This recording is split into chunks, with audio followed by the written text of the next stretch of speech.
салом алейкум, бо шумо ҳастам ҳуқуқшинос Ширин Ибронова. зиёд ҳамватанон, зиёд инсонҳо ба ман савол медиҳанд оиди кушода шудани сарҳадҳои Русия ва Тоҷикистон. саволҳо бениҳоят зиёд ҳастанд. На ин ки манро савол медиҳанд, дар тамоми эфирҳои прямои эфир дар ютуб мебинем, аз дигар блогерҳо ҳам, аз дигар ахборҳо ҳам савол медиҳанд ки кай сарҳади Русия кушода мешавад.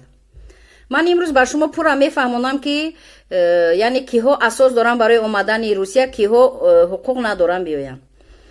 яъне ҳукумати Русия, президенти Русия Владимир Владимирович Путин аз 16 марти 2020 сол фармони таҳти рақами 635ро баровард, яъне оиди маҳкам шудани амин сарҳади Русия бо дигар давлатҳо, аз ҷумла Тоҷикистон. ва ҳаминро бояд ба шумо фаҳмонам ки инсонҳое ки асос доранд, яъне дар асоси қонун метавонанд ба Русия биёянд, падару модари онҳо, зану шавҳари онҳо, фарзандони онҳо шаҳрванди Русия ҳастанд.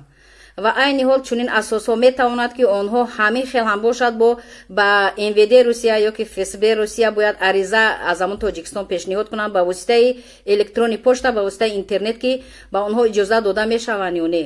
ҳастанд зиёди онҳо ки наздиконшон шаҳрванди Русия ҳастанд, аммо онҳо меянд дар сарҳад онҳоро тафтиш мебаранд, аммо бармегардонанд бо сабабҳое ки ягон хатогӣ бошад.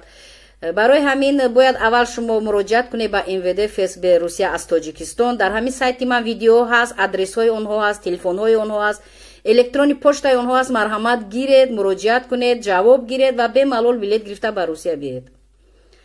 ғайри нафароне ки варзишгаранд, варзишгари номӣ ҳастанд, бояд ки ҳатман омада дар ҳамин Русия иштирок кунанд. онҳо низ асос доранд, бояд биёнд.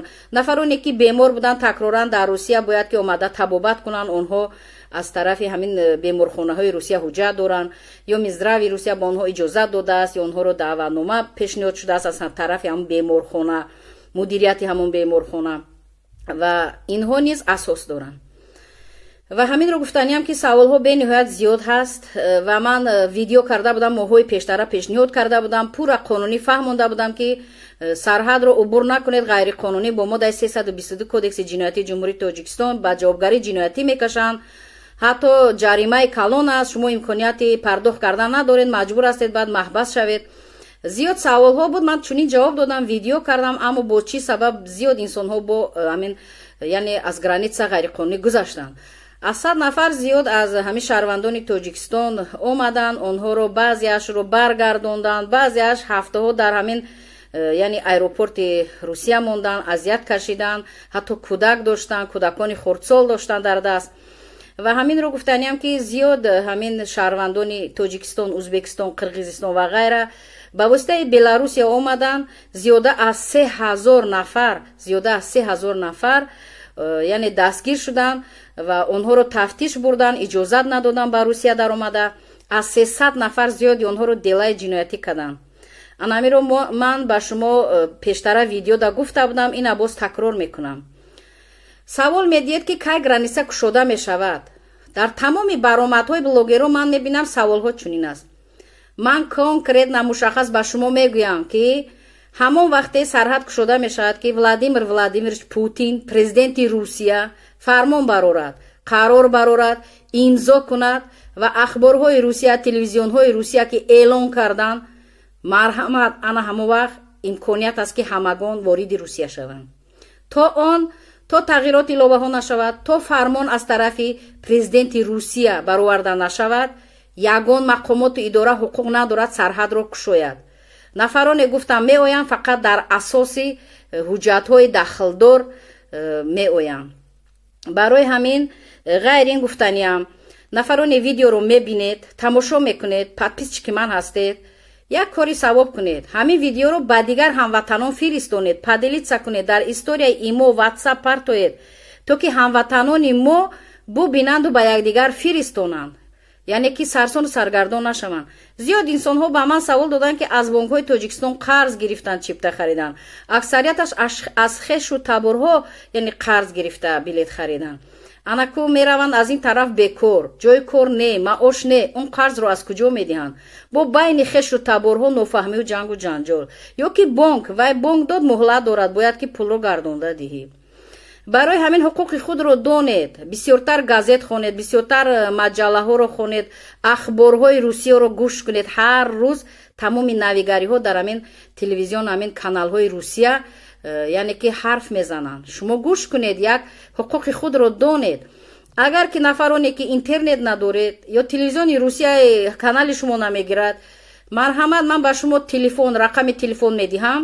шумо метавонед ки ба управлени мигратсиони службаи Тоҷикистон шаҳри Душанбе, яъне хадамоти муҳоҷиратӣ Тоҷикистон дар шаҳри Душанбе, марҳамат, занг занед, пурсед. ҳамаи саволҳои шумо да онҳо бояд ҷавоб диҳанд. онҳо шахсони масъул ҳастанд. масалан, телефон агар аз дигар ҷо занг занед, аз дигар давлат, плюс 992 37 221 6261. такрор мекунам, плюс 992 37 221 6261.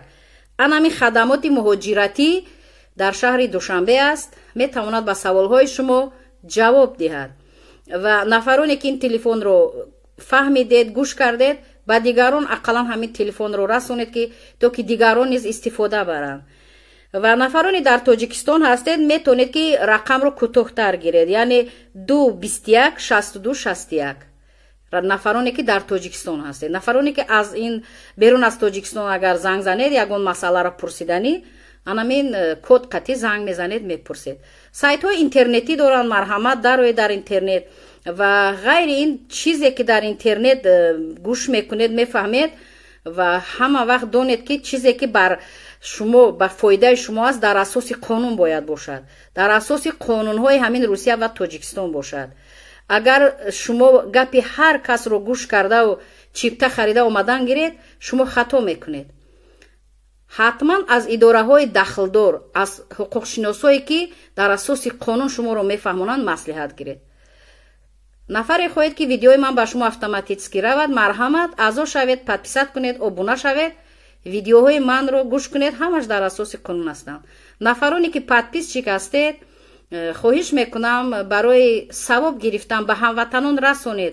ҳамин рақами телефонро расонед, ҳамин суроғаро расонед ва ҳамин гуфтаҳои моро расонед ки фақат президенти Русия фармон ки баровард, эълон кард, баъд биёянд, сарсону саргардон нашаванд. дар амони худованд бошед.